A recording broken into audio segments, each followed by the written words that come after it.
નમસ્કાર। રાજકોટ શહેરમાં ધાર્મિક અને આધ્યાત્મિક માહોલ સર્જાવા જઈ રહ્યો। સૌરાષ્ટ્ર સનાતન સમિતિ દ્વારા આયોજિત સનાતન સેતુ શ્રી હનુમંત કથાને લઈને તૈયારીઓ અંતિમ તબક્કામાં પહોંચી। કથા સ્થળે યોજાયેલી પત્રકાર પરિષદમાં આયોજકોએ કાર્યક્રમની રૂપરેખા જાહેર કરી હતી। આગામી 5, 6 અને 7 જૂન દરમિયાન રાજકોટના રેસકોર્સ મેદાન ખાતે બાબા બાગેશ્વરની હનુમંત કથાનું ભવ્ય આયોજન કરવામાં આવ્યું। આ ઉપરાંત 4 જૂને શહેરના 12 ઝોનમાં ભવ્ય કળશ યાત્રા પણ યોજાશે। સમગ્ર આયોજન અને તૈયારીઓ અંગે સૌરાષ્ટ્ર સનાતન સમિતિના મંગેશ દેસાઈ વિસ્તૃત માહિતી આપી। વધુ સમાચાર માટે જોડાયેલા રહો આરપી ગુજરાત ન્યૂઝ રાજકોટ। बागेश्वर धाम की हनुमान जी महाराज की आप सौ मीडिया मित्रों स्वागत है। सौराष्ट्र सनातन समिति द्वारा आयोजित राजकोट रेसकोर्स मैदान खाते आगामी 5, 6, 7 जून रोज सनातन सेतु हनुमंत कथानु भव्य और दिव्य आयोजन करवामां आवेल छे। आजे आप सौ अहीं जे आयोजननो आखरी तबक्को चाली रह्यो छे समिति द्वारा एनु निरीक्षण पण करी सको छो, जोई पण सको छो।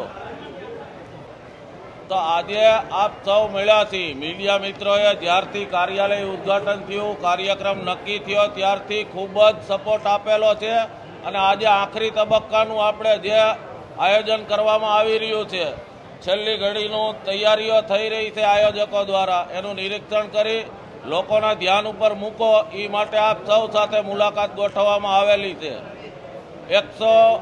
100 फूट बाय 45 फूटनुं भव्य स्टेज बनाववामां आवेलुं छे। 24 खंडोमां विभाजित अलग अलग बैठक व्यवस्था आवनारा भक्तोने ध्यानमां राखी कोईने कई अगवड़ता न पड़े एने अनुलक्षीने बैठक व्यवस्था करवामां आवेली छे। प्राइवेट सिक्योरिटी एजेंसीने काम आपेलुं छे सुरक्षानी दृष्टिए। समितिना 1000 थी वधारे कार्यकर्ताओ स्वयंसेवको सेवा आपवाना छे अलग अलग समितिओमां सुगम व्यवस्था जळवाई रहे माटे।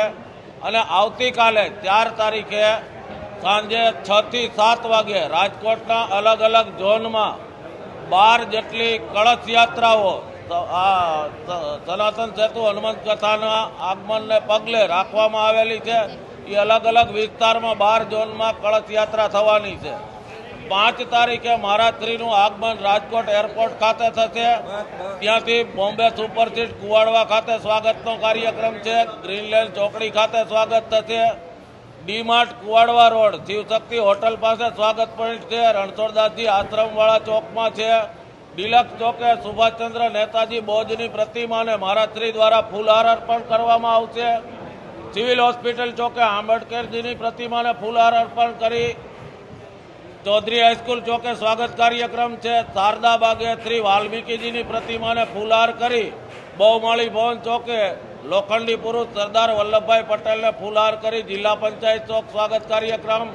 किसानपरा चौक अक्षरमार्ग कॉर्नर कोटेचा चौक अने त्यांथी ज्यां महाराजश्री ने उतारो आपवामां आवेलो छे त्यां एमनुं निवास रहेशे। महाराजश्रीना आवागमन दरेक वखते ईवी कारनो ज उपयोग एमना काफलामां थवानो छे एवुं समिति द्वारा आयोजन करवामां आवेलुं छे। अने आपना मीडियाना माध्यमथी हूँ सर्वे भक्तोने पण अपील करूँ छूं के शक्य त्यां सुधी सीएनजी अने ईवी वाहननो उपयोग करी अगर तो कोर्पोरेशन द्वारा आज जे रूट जाहेर करवामां आवे कथा स्थळे आववा माटेनो एनो मास ट्रांसपोर्टेशननो वधुमां वधु उपयोग करी जे अत्यारे वैश्विक परिस्थिति है एमांथी आपणे सुगम रस्तो काढी आपणा धर्मनुं रक्षण करवा धर्मनुं ज्ञान लेवा अने श्रद्धा विश्वासथी सौ आ सनातन सेतु हनुमंत कथामां जोड़ाय एवी सर्व भक्तोने अपील छे। व्यवस्थानी दृष्टिए गेट नंबर 1 फनवर्ल्डनी बाजुमां एमनी आगळ गेट नंबर 2 ई जाहेर जनता माटे आववा माटे छे। त्यार पछी कमिश्नर बंगलानी सामेनो गेट नंबर 3 मात्र यजमान परिवार पूज्य साधु संतो अने आमंत्रित मेहमानोना आवागमन माटे छे। गेट नंबर 4 महिला पोलीस चौकी पाछळ छे ते प्रोटोकॉल गेट छे जे महाराजश्रीनो काफलो आवागमन करशे। गेट नंबर 5 एरपोर्ट रोड फाटक सामेनो गेट नंबर 6 बालभवननो त्यांथी जाहेर जनता भक्तो प्रवेश करी शके छे। आवी व्यवस्था गोठववामां आवी छे કે આવનાર કોઈ પણ ભક્તોને તકલીફ ન પડે। આવનાર ભક્તોના પાર્કિંગ માટે ચૌધરી હાઈસ્કૂલનું કમ્પાઉન્ડ રાખવામાં આવેલ છે. આ બાજુથી આવતા ભક્તો માટે એરપોર્ટ રોડ રિલાયન્સનું ગ્રાઉન્ડ છે એ આપવામાં આવેલ છે. યજમાન પરિવાર અને આમંત્રિત મહેમાનો માટે ગ્રાઉન્ડની અંદર જ પાર્કિંગની વ્યવસ્થા કરવામાં આવેલી છે. એટલે દરેક ભક્તો આની નોંધ લે અને સુચારુ આયોજન માટે જ્યાંથી જે વ્યવસ્થા રાખવામાં આવેલી છે ત્યાંથી જ પ્રવેશ લે એવી અપીલ છે. જી ચોક્કસ, વાતાવરણ ડોળાય એવી કોઈ પરિસ્થિતિ અમને લાગતી નથી. પોતે પોતાનો મત રજૂ કરવાનો ભારતીય બંધારણે સૌને અધિકાર આપ્યો છે અને ક્યાંય વાતાવરણ ડોળાય એવી પરિસ્થિતિ નથી. આપ સૌ જાણીએ છીએ સનાતન ધર્મ સતયુગ, દ્વાપર, ત્રેતા અને કળયુગ સનાતનની ઉપર પ્રહાર કરવાવાળા સનાતનીઓ જ છે. આ વર્ષોથી આદિકાળથી પરંપરા ચાલી આવે છે. સૌ પોતપોતાનો મત રજૂ કરે છે. જેમણે ચેલેન્જ આપી એને મીડિયાના માધ્યમથી બાબાશ્રીની આજ્ઞાથી આયોજન સમિતિએ કીધું છે કે આપ પધારો, કથા શ્રવણ કરો અને દિવ્ય દરબારનો લાભ લ્યો. આપના પ્રશ્નોનો જવાબ પણ બાબા જાહેર મંચ ઉપરથી આપશે. શરતો મૂકી એ શરતોનું એમણે તંત્ર પાસે કે પોલીસ તંત્ર પાસે પ્રોટેક્શન માંગવાનું હોય. સમિતિને રાજ્ય સરકારે કે સરકારે એવો કોઈ પાવર નથી આપ્યો કે અમે કોઈને પ્રોટેક્શન આપી શકીએ. અમે બાંહેધરી આપીએ કે ગ્રાઉન્ડમાં એમની સાથે કોઈ ખરાબ વર્તન નહીં થાય.